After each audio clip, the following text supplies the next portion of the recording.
वक्रतुंड महाकाय सूर्यकोटि समप्रभ निर्विघ्नं कुरु मे देव सर्वकार्येषु सर्वदा।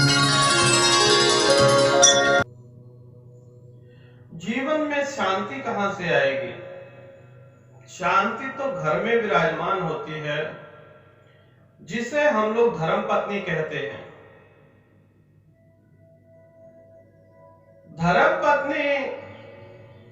पत्नी कब बनती है?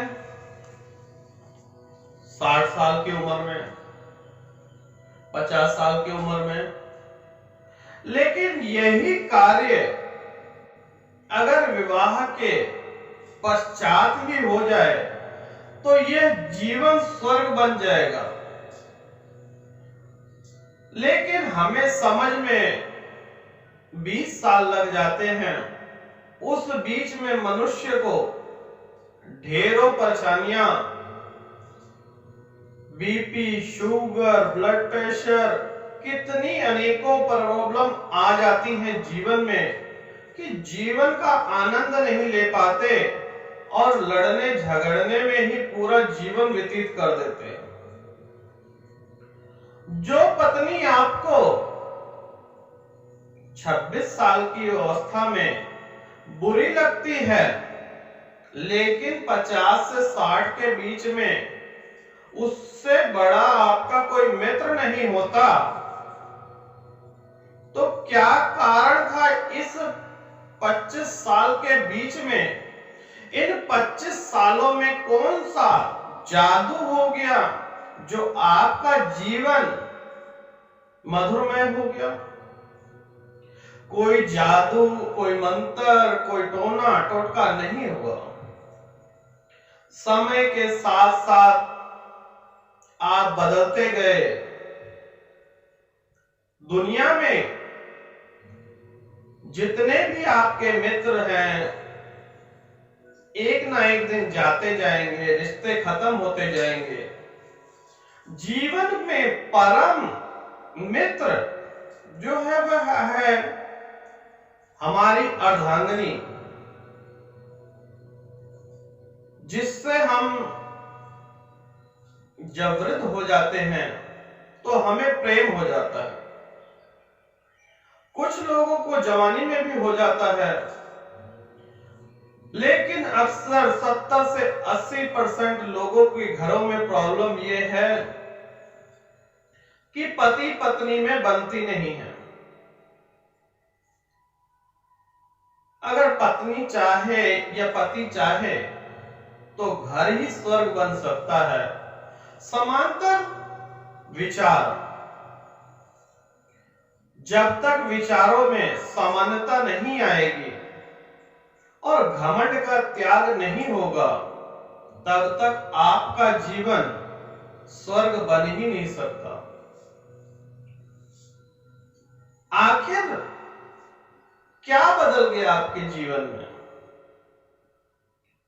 जब आपका विवाह हुआ, 24 से 25 साल की उम्र हुई, आपके बच्चे हुए, लगभग 30 साल की उम्र हो गई।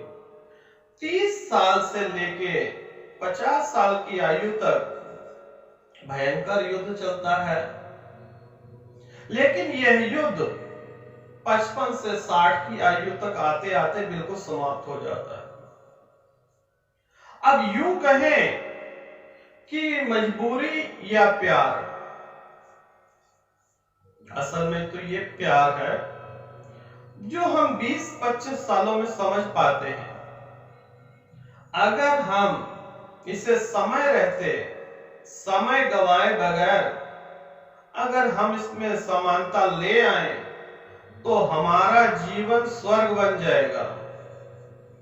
जीवन में आपकी आयु कम से कम 10 वर्ष बढ़ जाएगी। जिन भी भाइयों, माताओं, बहनों के घर में कलेश रहता हो, तो कार्य एक छोटा सा कीजिए, शिव जी का पूरा परिवार जिस भी मूर्ति या फोटो में विराजमान हो, पूरा परिवार बैठा हुआ महादेव, माता पार्वती और उनके दो पुत्र कार्तिकेय, गणेश और उनकी पुत्री जिस भी चित्र या मूर्ति में विराजमान हो, ऐसी मूर्ति या चित्र को अपने ड्राइंग रूम में या अपने पूजा स्थान पर स्थापित कीजिए। आपके जीवन में खुशियां ही खुशियां आएंगी। दुख आपको छू नहीं सकता। दुख आपके जीवन में आएगा जरूर। दुख इस प्रकार से है, जहां सुख होगा वहां दुख होगा, जहां माता लक्ष्मी विराजमान है वहां दरिद्रता भी विराजमान है। जिस प्रकार से पति पत्नी एक गाड़ी के दो पहिए हैं, उसी प्रकार से सुख दुख के भी साथी हैं। तो जीवन को नरक बनाने से बचिए, जीवन को खुशहाल बनाइए। यह एक छोटा सा उपाय आपकी जिंदगी बदल देगा। सोमवार के दिन महादेव का पूरा परिवार अपने घर में विराजमान कीजिए और सोमवार को जल अभिषेक कीजिए। आपके घर में सुख शांति समृद्धि का वास होगा।